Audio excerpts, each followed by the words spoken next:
If your iPad screen keeps turning off while you're reading, watching something, or following tutorial, there's a simple setting you can change. In this video, I will show you how to stop your iPad from turning off automatically and keep the display on for as long as you want. First, open the Settings app on your iPad.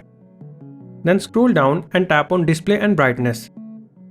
Now, look for the Auto Lock option and tap it. Here, you will see several options for how long your iPad should wait before automatically turning the screen off. Depending on your iPad and software version, you may see options such as 2 minutes, 5 minutes, 10 minutes, or never.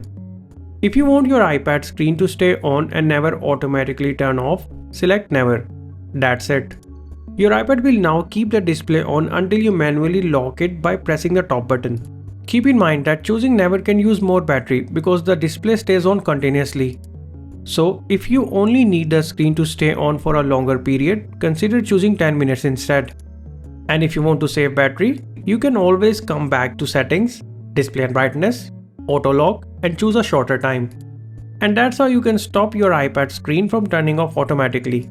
If you found this tutorial helpful, make sure to like this video and subscribe for more iPad tips, tricks, and tutorials. Thanks for watching.